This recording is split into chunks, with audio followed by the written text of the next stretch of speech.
13명의 목숨을 앗아간 미국 워싱턴의 총기 난사 사건 범인이 분노 조절 장애를 가진 남성으로 밝혀졌는데요.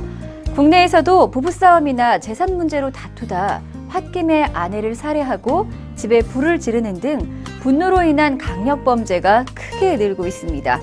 분노 조절 장애는 스트레스를 많이 받는 현대인들에게 흔히 나타나는 정신질환 중 하나인데요. 전문가들은 분노 조절 능력에 장애가 생기면 별일 아닌 일도 큰 범죄나 사고로 이어질 수 있다고 그 위험성을 지적합니다. 오늘 한 권의 책은 우리의 삶을 망치는 분노의 실체를 파헤치고 그 해법을 제시하는 책 디퓨징입니다.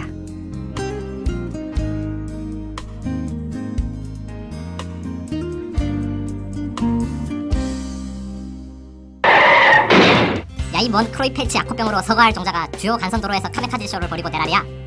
제삿날이 오늘인지 다음 주인지 관상 좀 봐드릴 테니 낯짝 좀 꺼내봐라. 오이, 죄송해요. 면허 딴지 일주일이라 이거 누나 차인데. 이런 씨빠빠, 이번에는 또 뭔 숙명론적 액시던트가 삶의 덧없음을 일깨우고 자롤라모 사브랄로라? 캉캉. 뭘 꼬라봐. 확 시신경을 끊어서 씹어먹어볼라. 아오, 이제는 패턴상 미녀 운전자가 등장할 때도 된 것 같은데?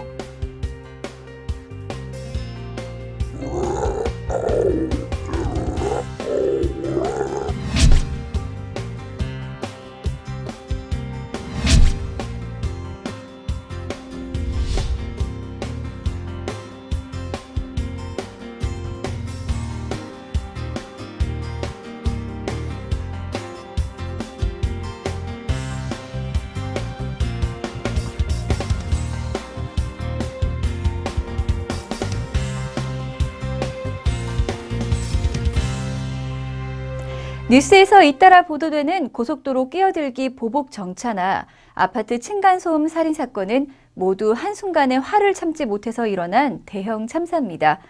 우리의 일상생활에서는 감정 조절이 잘 안 돼 크고 작은 일들이 발생하는데요. 성격이 급해서 금방 흥분을 한 나머지 일을 그르치고 내 잘못도 다른 사람의 탓으로 돌리며 화를 내 인간관계를 망치고 화내는 사람을 피해자로 만들죠. 도대체 우리는 왜 분노를 하고 또 이런 위험한 감정들을 제대로 제어하지 못하는 걸까요?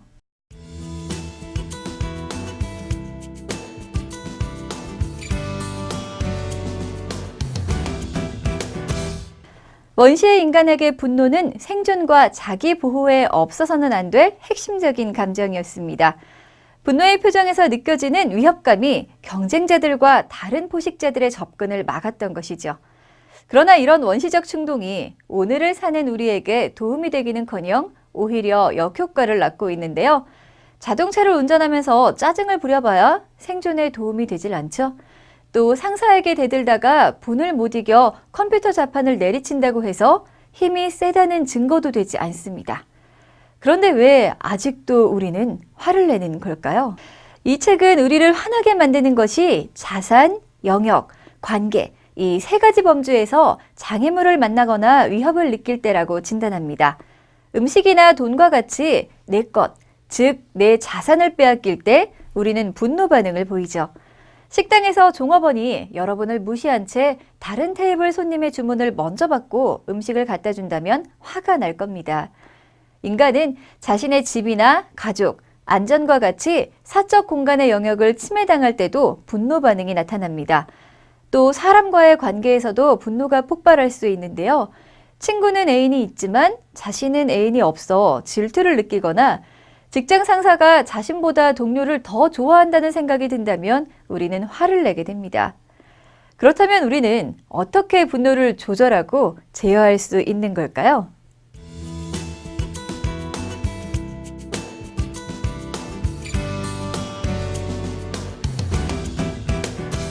인간의 뇌는 감정과 충동을 담당하는 번연계가 가장 먼저 발달합니다.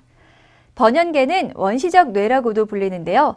이 원시적 뇌에 분노가 깊게 뿌리내리고 있죠. 가장 나중에 발달하는 뇌는 우리의 이성적 능력을 담당하는 전전두엽인데요. 이 전전두엽이 원시적 뇌가 주도하는 감정들을 감시하는 도구가 됩니다.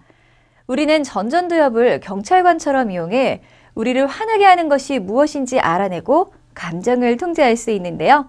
이 전전두엽이 분노를 조절할 수 있는 생물학적 브레이크인 셈이죠. 분노에 제동을 걸기 위해서는 먼저 우리 자신의 분노를 알아차리는 것이 중요합니다. 아, 내가 이래서 화가 났구나 라고 자신의 분노 감정을 인정하고 이를 객관적으로 생각하는 순간 전전두엽이 활성화되고 자신의 분노가 줄어들게 됩니다.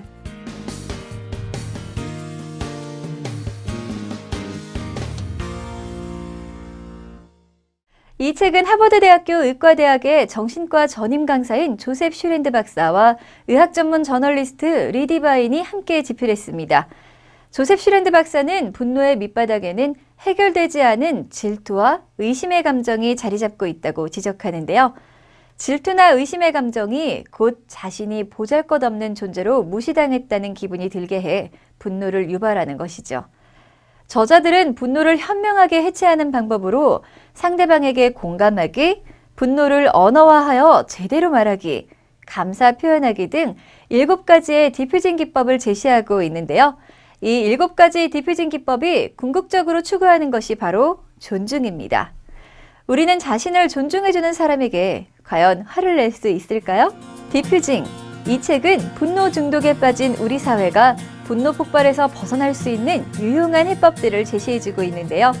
저자들이 제시하는 분노 해체 방법 디퓨징은 단순하지만 매우 효과적이라고 할 수 있습니다. 또 자신과 다른 사람의 화를 누그러뜨리는 실전법도 사례와 함께 소개하고 있어 우리의 일상생활에서 큰 도움을 주고 있죠.